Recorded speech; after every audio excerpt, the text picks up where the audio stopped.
지난번에는 대나무 종에 대해서 배웠는데요. 세계적으로 무려 1400종이나 있다는 데 대해서 아주 놀랐고요.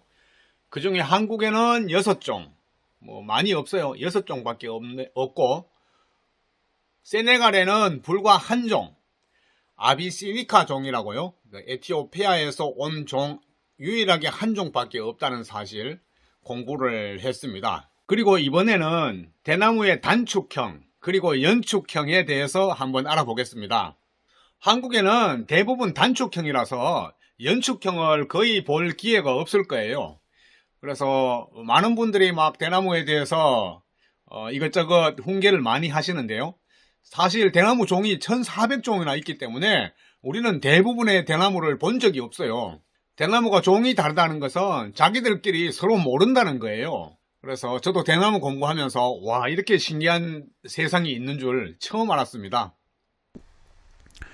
대나무가 이렇게 보면 단축형이 있고요. 그 다음에 연축형이 있어요. 우리나라의 대나무는 대부분 이렇게 보죠. 죽순이 이렇게 올라오는 모습. 이걸 가지고 그 단축형이라고 하거든요. 한국말이 조금 어려워요. 저도 이게 단축형이 뭔가 어차피 죽순은 다 올라오거든요. 연축형도 죽순이 올라오는데 올라오는 모양을 보고 아마 정했는 것 같아요. 최초로 정했는 사람이. 사실 영어로 보면 영어가 더 쉬워요. 영어가 더 이해하기 쉬운데 우리가 여러분 한번 들어보세요. 단축하면 얼른 감이 안 와요. 시간을 단축한다는 건가? 이런 오역을 할 수가 있거든요. 그리고 연축해도 감이 안 와요. 연축이 뭐지? 연축이란 말 잘 들어보지 못했잖아요. 그리고 이게 예를 들어서 단축의 반대말은 우리가 생각하기로는 이게 짧을 단자니까 장축이 돼야 되지 않나? 이런 생각도 하게 되고요. 그래서 굉장히 좀 어려운 감이 있거든요. 어떻게 보면 우리나라 말이 굉장히 어렵습니다. 왜냐하면 하나의 의문이 여러 가지 뜻을 갖고 있다 보니까 상당히 좀 어렵고 고민을 많이 해야 되는데 차라리 영어로 보면 조금 더 쉽습니다. 그러니까 모노포디얼이거든요. 단축형은 모노라는 게 하나라는 뜻이고요. 포드가 다리라는 거죠. 그러니까 하나의 다리를 가지고 있다는 거죠. 여기서 대나무 줄기에서 하나의 다리가 이렇게 쭉 나간다는 거예요. 더 쉬운 영어로 하면 이제 러닝이 나가고 한데 런너라고 우리가 왜 딸기에 줄기 나가는 걸 가지고 런너가 나간다고 하잖아요. 거기에서 따와서 이게 러닝 뱀부가 이렇게 하나가 이렇게 쭉 나간다는 거고요. 그 다음에 연축형은 여기 영어로 하면 심포디알, 심이라는 말은 심포라는 말은 여러 개라는 뜻이거든요. 그러니까 여기서 아까는 여기 한 개가 나갔지만 연축형은 여러 개가 나가는다는 거죠. 그래서 큰 차이가 있고요. 여러 개가 나가다 보니까 여기서 클럼핑, 하나에 이렇게 덩어리를 발생하는 거죠. 여기 그림을 보시면 덩어리가 발생되는 게 보이잖아요. 지금 아프리카의 대나무는 대부분 이거예요. 그리고 전 세계적으로 봐도 이렇게 연축형이 많아요. 우리나라는 단축형인데 단축형은 사실 얼마 안 돼요. 전 세계적으로 봤을 때. 한국에서 이렇게 죽순이 이렇게 올라오잖아요. 여기 올라오고 또 여기 올라오고 또 막 이쪽에 올라오고 하겠죠. 지난번에 홍 선생님께서 태국에 가셔서 막 단축형, 연축형 헷갈리셔가지고 태국의 어느 식당에 갔는데 대나무가 보였거든요. 그래서 이게 단축형인가 연축형인가 하면서 우리 뱀부 홍 선생님께서 굉장히 헷갈리게 말씀을 하셨는데요. 저도 보면 얼핏 보면 조금 헷갈려요. 우리나라 말이 조금 어렵죠. 그러니까 영어로 하면 조금 더 쉬워요. 하나의 다리를 내느냐 단축, 그 다음에 여러 개의 다리를 내느냐 이 차이거든요. 이 다리가 몇 개 하나에 여기서 대나무에서 바로 이 차이인데 한국말로 표현을 하기가 굉장히 어려운데 지금 이렇게 지금 구분을 하고 있습니다. 대부분 이제 세계의 대나무는 이제 거의 한 95% 이상이 이렇게 여러 개의 다리를 내는 연축형이 많아요. 이렇게 연축형이 많고요. 이게 연축형이 어떻게 보면 이제 번식을 하는데 여기 보면 여기가 이제 마디잖아요. 마디에서도 이렇게 순이 나와요. 우리나라에 있는 단축형은 사실 마디에서 거의 순이 안 나오고 여기 밑에 지하경 여기에서 이렇게 순이 나오잖아요. 이렇게 우리나라는 이렇게 순이 나오는 게 많고요. 이걸 단축형이라고 합니다. 한국말이 더 어려워. 영어로 하면 모노포디얼. 금방 이거 영어를 보는 순간 대반 그림이 그려지죠. 이게 포드가 다리니까요. 다리가 한 개라는 거죠. 모노. 근데 연축은 뭐죠? 포드가 심 여러 개라는 거죠. 다리가 여러 개, 심포디얼. 여기 다리가 이렇게 여러 개 나가는 거예요. 이렇게. 영어가 조금 더 그림이 쉽게 그려지죠. 세네갈에 있는 다냐무는 밑에 이게 연축형이 되겠습니다. 연축형. 다리가 많이 나오는. 네, 이 사람님, 네, 외발, 문어발. 그거 참 확 와닿네요. 외발, 문어발. 네, 우리나라는 이렇게 외발로 나가고요. 감사합니다. 이 사람님, 네. 세네갈 뿐만 아니라 대부분 이게 연축형이 거의 한 90% 이상으로 많아요. 이렇게. 그래서 여기 보면 이게 대나무가 단축형일까요? 연축형일까요? 이 사람님 표현 잘하셨네. 외발, 문어발. 이 대나무는 단축형일까요? 연축형일까요? 그죠? 데미안님, 네, 연축형. 이 학습이 제대로 잘 되었네요. 네, 이 사람님 연축형, 박순우님 연축형, 예. 네, 문어발 연축형, 네. 세상의 대나무는 이렇게 연축형이 훨씬 많거든요. 한자를 보면 연속해서 축이 있다는 건데요. 그죠? 예. 단축형은 이렇게 하나의 축만 나간다는 거고요. 그래서 우리가 여행을 가보면, 저는 아시아는 거의 태국 좀 갔다 왔지만, 태국에 가보면 거의 100%가 연축형이거든요. 대나무가 이렇게 소복이 나요. 이렇게. 예. 연속해서 축이 있다는 거죠. 이게 수업의 효과가 아주 높은데요. 여러분들 바로바로 이해해 주시고 감사합니다. 네.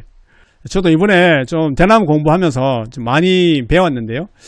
세네갈은 이게 종이 제일 큰 걸로 봤을 때 약 1500종 정도가 있다 그랬잖아요. 1500종. 와, 이렇게 저는 대나무 종이 많은 줄 몰랐어요. 전 세계에. 종이라는 거는 서로 교배가 안 되는 걸 우리가 종이라고 하거든요. 근데 1500개나 있다는 건 정말 놀랍고요. 우리가 보기에는 다 같은 대나무 같은데 대나무 세계에서는 서로 남남이라는 거죠. 자기들끼리는 몰라요. 서로. 종이라는 얘기가 나왔으니까 우리의 인류, 우리 인간은 도대체 그러면 이제 어떤 종이냐, 여기에 대한 연구가 많잖아요. 사실 여기에 대한 연구는 지금도 아주 많이 하고요. 옛날에도 아주 많이 하고요. 왜냐하면 우리 인류의 기원을 상당히 궁금해할 거 아니에요. 그래서 굉장히 많은 연구를 했는데 우리가 국사 시간에 오스트랄로피테쿠스라는 말을 엄청나게 많이 들었잖아요. 우리의 인류의 기원이 오스트랄로피테쿠스부터 시작을 한다. 이런 얘기는 수없이 많이 들었습니다. 그래서 이 오스트랄로피테쿠스부터 시작을 한다고 가정을 했을 때 학명을 보면 대부분 이제 유출을 할 수가 있거든요. 원래 학명은 오스트랄로피테쿠스의 학명은요. 오스트랄로피테쿠스 아파렌시스입니다. 그러니까 아파렌시스가 뭐냐면 이제 아프리카 아파르 지역이라는 지역이 있대요. 그리고 아프리카 아파르 지역에서 오스트랄로피테쿠스가 아마 최초로 발견이 되었나 봅니다. 그래서 약 400만 년에서 200만 년 전에 발견이 되었고요. 근데 여러분 이게 잘 모르시는 분들이 많은데 오스트랄로피테쿠스는 이제 학명을 보면 이제 사람이 아니에요. 사람이 아니고 원숭이입니다. 원숭이. 그러니까 오스트랄로는 남부라는 뜻이고요. 피테쿠스라는 게 원숭이라는 뜻이거든요. 남부에 살고 있는 원숭이라는 뜻이죠. 보통 우리는 이 오스트랄로피테쿠스가 우리 인간의 조상으로 많이 배웠잖아요. 근데 사실은 이제 학명을 보면 사람은 호모라는 게 들어가야 되죠. 호모가 들어가야 되는데 오스트랄로피테쿠스는 호모 속은 아니고요. 오스트랄로피테쿠스 속이라는 거죠. 그러니까 오스트랄로피테쿠스라는 뜻은 남부 원숭이다. 사람의 학명을 보면 호모 사피엔스라는 뜻이거든요. 그러니까 호모 속이고요. 사피엔스는 종인데 사피엔스라는 뜻은 이제 현명한이라는 뜻이고요. 실제로 이제 호모 속에는 종이 엄청나게 많아요. 엄청나게 많기 때문에 옛날에는 진화론자의 입장에 따르면 오스트랄로피테쿠스에서 이거는 이제 남부 원숭이고요. 원숭이에서부터 이제 진화하는 과정에서 여러 개의 이제 호모 속이 생기고요. 그 여러 개의 종이 이제 분화되었다고 보는 거죠. 그래서 지금도 호모 속의 종들을 막 찾고 있고요. 여기 보면 사실은 이제 종이 다르면 완전히 다르기 때문에 서로 또 교배가 안 된다고 이제 알려져 있거든요. 그런데 인류사를 연구하다 보면 또 이렇게 교배를 하는 경우도 있어요. 그래서 분류학을 공부해 보면 뭐 굉장히 어렵고요. 이상한 중간에 막 그 우리의 상상을 초월하는 그런 종이 막 등장하기도 하고요. 분류학을 공부해 보면 굉장히 좀 재미도 있고 또 어렵기도 하고 분류하기도 굉장히 사실 어렵거든요. 그래서 그런데도 이제 이런 분류학을 연구하시는 분들이 많으니까요. 호모 네안데르탈린이 있죠. 우리가 네안데르탈린이라고 이제 배웠는데요. 그것도 이제 호모 속이고 같은 이제 호모 속이고요. 약 40만 년 전에 등장을 했는데 4만 년 전에 이제 멸종을 했거든요. 이 왜 멸종을 했을까? 여기에 대한 퀘스천만큼도 상당히 많이 있고요. 우리 인간은 일단 뭐 다 알다시피 호모 사피엔스잖아요. 종명이 이제 사피엔스라는 말이고요. 속은 이제 같은 호모인데 보통 이제 네안데르탈린하고 사피엔스하고 비교를 많이 합니다. 호모 네안데르탈린은 1856년 독일 네안데르 계곡에서 발견이 되었다. 그래서 이제 네안데르탈린이라고 하고요. 여기에 전미사 엔시스 붙은 것은 뭐뭐로 부터라는 뜻이거든요. 그러니까 독일 네안데르 계곡으로부터 발견된 그러니까 호모 속에 생명체가 발견된 거죠. 그 다음에 30만 년 전, 그러니까 우리가 호모 사피엔스니까 이제 30만 년 전에 아프리카에서 그리고 5만 년 전에 세계로 이주를 했다. 그리고 이 호모 사피엔스가 위대한 것은 이제 불을 사용할 줄 안다. 30만 년 전에 우리는 불을 사용해서 음식을 해 먹었고 그것이 이제 불에 자꾸 모여서 생활하다 보면 거기도 사회화가 되고 결속력이 생겼다. 이렇게 지금 하고 있거든요. 근데 재미있는 게 호모 사피엔스는 이제 여기 빨간 부분이 있죠. 여기 아프리카인데요. 이제 아프리카 에티오피아에 있는 지역. 이제 여기서 호모 사피엔스가 이제 발견이 되어 가지고 이제 전 세계로 나가는 거죠. 여기서 이쪽으로도 가고요. 세네갈에도 갔겠죠. 그 다음에 이렇게 해서 유럽 쪽으로도 갔고요. 아시아에게도 갔고요. 이렇게 해서 북미를 거쳐 중미, 남미를 거쳐서 이 사피엔스가 이동한 경로를 나타내고요. 그래서 지금 현생 인류가 되었다라고 우리가 배웠잖아요. 근데 이제 놀라운 거는 호모 사피엔스가 이쪽 유럽으로 갈 때 여기에 이미 네안데르탈린이 살고 있었어요. 그러니까 이게 종이 다르잖아요. 여기 네안데르탈린하고 호모 사피엔스는 이 종명이 다르거든요. 종명이 다르다는 것은 우리가 교배가 안 된다. 원칙적으로 그걸 깔고 있어야 되거든요. 근데 어떻게 가가지고 어떻게 이 두 종이 교배를 했어요. 상당히 좀 불가사의한 일이 벌어진 건데 그 어떤 한 시기에 사실 교배가 안 돼야 되는데 이 한 시기에 어떻게 교배를 해서 자식을 낳았다는 거예요. 그래서 지금 호모 사피엔스 우리 현생 인류는 그 네안데르탈린의 유전자를 약 1% 정말 많이 갖고 있으면 4% 정도 갖고 있다라는 게 지금 이제 학설이거든요. 지금부터가 좀 재미있죠. 여기 보면 네안데르탈린 유전자를 1에서 4% 정도 갖고 있어요. 그러면 네안데르탈린의 유전자의 특징이 뭐냐면 대머리고요. 그 다음에 살찌는 유전자가 있어요. 이 두 개를 우리가 가지고 왔다는 거죠. 우리 동남아에 사는 우리 한국 사람도 마찬가지고요. 우리는 순수 호모 사피엔스가 아니고 네안데르탈린의 유전자도 살짝 가지고 있는데 네안데르탈린의 유전자의 특징이 대머리 그 다음에 살찌는 유전자예요. 그래서 우리는 지금 대머리도 많이 생기고 살도 찐다. 이렇게 지금까지는 이렇게 학설이 내려오고 있거든요. 재밌는 게 뭐냐면 제가 아프리카 세네갈에 살잖아요. 세네갈에는 네안데르탈린하고 교배가 되지 않았거든요. 그래서 순수 호모 사피엔스 혈통이 여기 살고 있어요. 그리고 이 사람들은 아까 살찌는 유전자 이게 오지도 않았고요. 대머리 유전자가 오지도 않았거든요.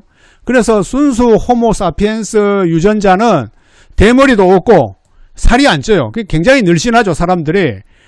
그 사람들이 우리 유튜브에서 자주 나왔죠. 여러분들 혹시 보셨는지 모르겠는데 우리 유튜브 자주 보신 분들은 아실 거예요. 제가 은보로비란에 살 때 거기 있는 사람들 이렇게 많이 비춰드렸잖아요. 우리 유튜브 영상에 보면 그 사람들이 살이 안 쪄요. 진짜 놀랐거든요. 저 사람들은 왜 살이 안 찔까? 뚱뚱한 사람이 한 사람도 없어요. 순수 호모 사피엔스 유전자를 가진 이제 혈통들이 계속 거기서 나온 거죠. 여자들이 보면 네, 정순채님 감사합니다. 네, 뿔족이죠. 네, 뿔족이 보면 아주 늘씬하고요. 전혀 살이 안 쪄요. 그리고 거기 가면 대머리가 한 사람도 없어요. 정말 신기할 정도로. 나중에 알고 봤더니 이 대머리 유전자, 살찌는 유전자는 이제 네안데르탈린에서 온 유전자라는 거죠. 1에서 4%. 정말 신기하죠. 설명하는 게. 너무 이게 인류의 역사를 보면 사실 이게 지금까지 과학인데요. 과학은 뭐 계속 변하다 보니까 앞으로 또 어떻게 설명을 할지 모르겠지만 지금까지 설명으로는 이제 그렇게 이제 우리가 설명을 하고 있거든요.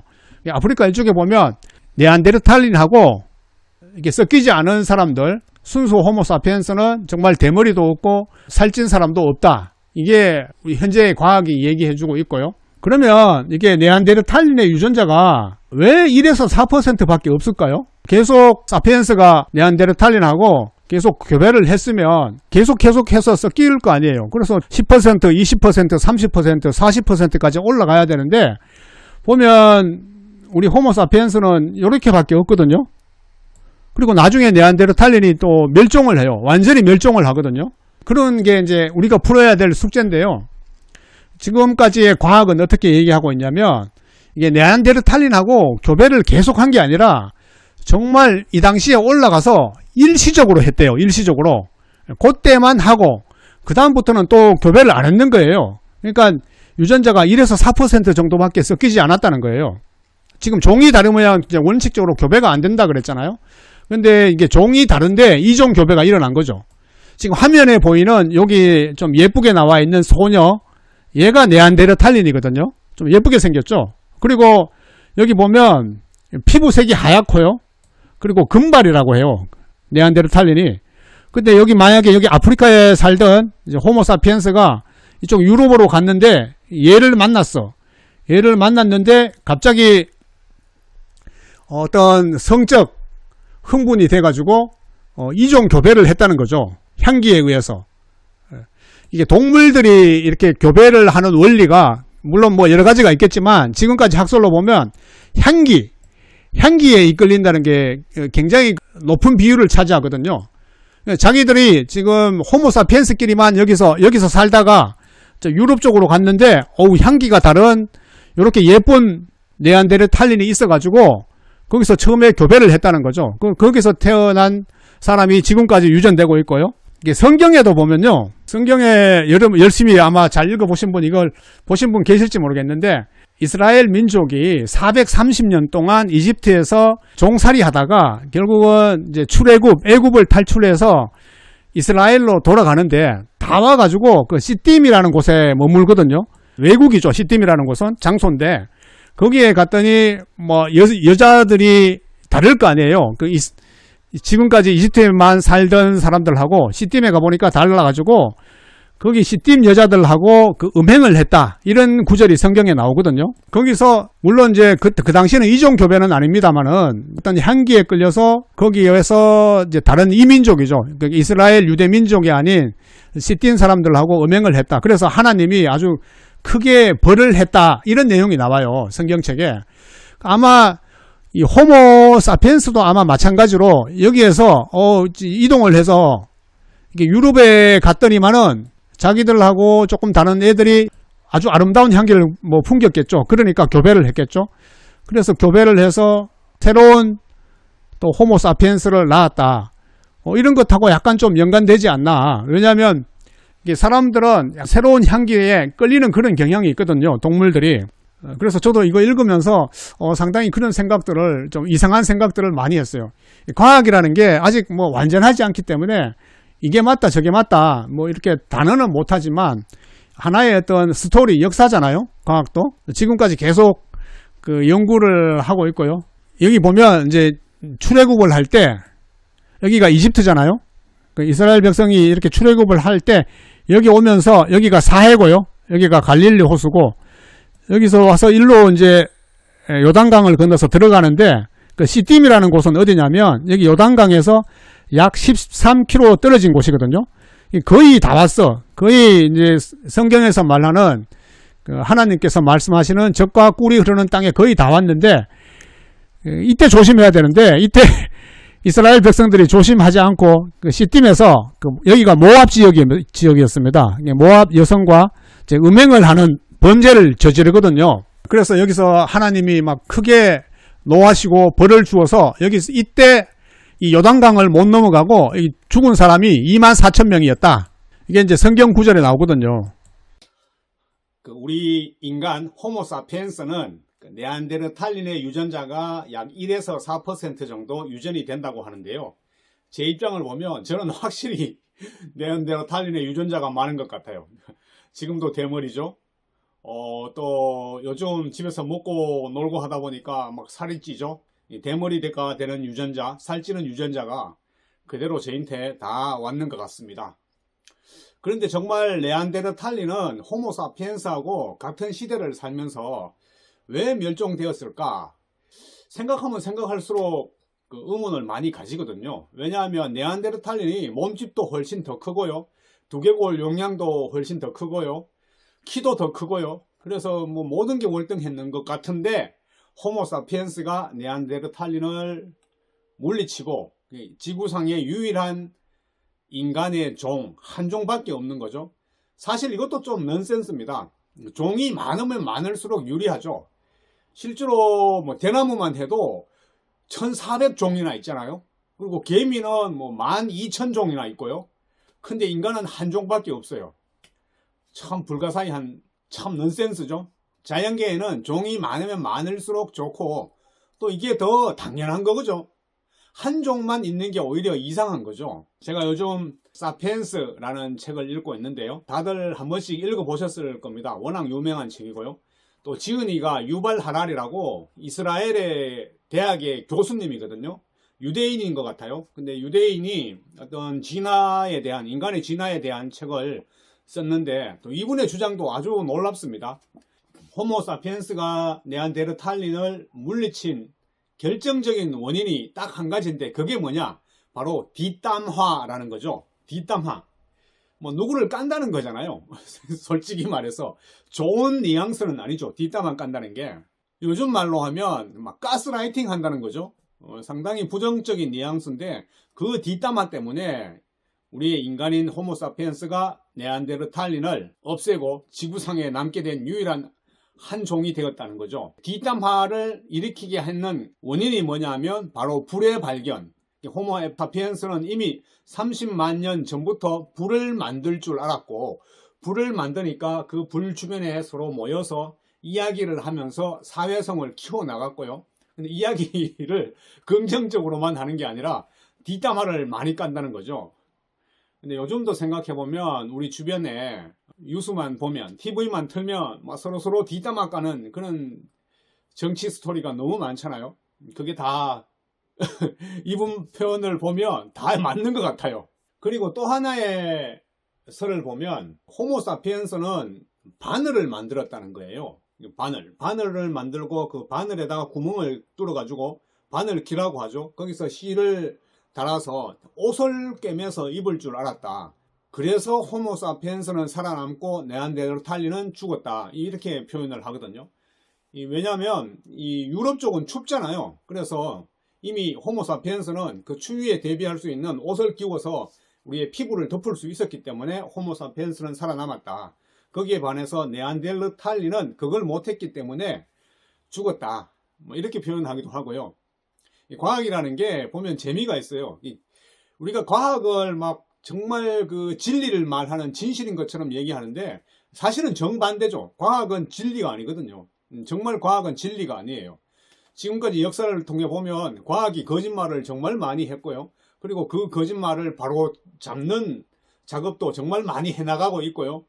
뭐 담배만 해도 그렇잖아요. 담배 처음 나왔을 때만 해도 담배가 뭐 정신 건강에 좋고 또 육체 건강에도 좋고 힐링 하는데도 좋고 전부 긍정적인 얘기만 하다가 지금은 뭐 오히려 뭐 발암 물질이고 뭐 담배 많이 피우면 빨리 죽는다 하고 전부 부정적인 얘기만 하잖아요. 이렇듯 과학은 정말 히스 스토리, 그들만의 이야기죠. 학회에서 주장하고 또 반박하고. 그래서 과학은 진리가 아니다. 진리를 알려면 성경 말씀을 읽어야 된다. 이렇게 얘기를 하고 있죠. 또 하나 미스터리는 사실 종과 종 사이에는 교배가 안 돼야 되는데 호모사피엔스는 네안데르탈린을 처음 봤을 때 그때 교배를 했거든요. 그러니까 네안데르탈린의 유전자가 호모사피엔스에게 들어온 거 아니에요. 근데 그 교배가 계속 이루어진 게 아니고 일시적으로 잠깐 하다가 그 이후에는 또 안 했어요. 그러니까 1% 정도밖에 우리 유전자를 못 받는 거죠. 만약에 계속 섞였으면 뭐 한 1%가 아니라 한 40% 정도는 섞였겠죠. 네안데르탈린 유전자가. 근데 그것도 굉장히 미스테리고요. 어떻게 교배가 이루어졌을까? 이종인데, 다른 종인데 이종 간 교배가 어떻게 이루어졌을까? 그리고 또 갑자기 왜 그러면 교배가 중단되었을까? 이런 것도 뭐 아직 풀려지지 않는 그런 숙제가 너무 많죠. 과학이 앞으로 계속 풀어나가야 될 문제고요. 근데 저도 그림을 그리면서 상상을 하면서 그 당시의 세계로 떠나보면 좀 이해는 돼요. 왜냐하면 호모사피엔스가 이 남쪽 아프리카는 굉장히 무더울 거 아니에요. 근데 유럽 쪽으로 가면 어느 정도 온화한 기후도 있을 거고 살기 좋은 기후가 있었을 테고요. 그리고 유럽에 갔는데 자기가 이제까지 못 보던 뭐 아리따운 여성들이 있는 거야. 키도 늘씬하고요. 그리고 그 여성들이 풍기는 향기, 그것도 이제까지 자기가 못 맡아본 향기야. 그러니까 성적으로 끌리고요. 이게 막 내가 어떤 악한 마음을 품어서 그런 게 아니라 우리의 유전자가 뭐 그렇게 우리를 조정한다는 거죠. 유전자에 대한 또 책을 읽어보면 리차드 도킨슨이 쓴 이기적 유전자에 보면 내가 나를 지배하는 게 아니라 유전자가 나를 지배한다는 거죠. 유전자가 이끌리는 대로 내가 행동하게 된다는 거죠. 그런 거 보면 아마 호모사피엔스가 처음 유럽에 갔을 때 네안데르탈린의 이쁜 여자를 보고 성적으로 뭔가 교감이 있었을 것이고, 그게 거기에 잠깐 있다가 어느 순간 없어졌는데 왜 없어진지는 아직도 잘 모르겠고, 뭐 이렇게 과학의 스토리는 이어갑니다. 히스토리입니다.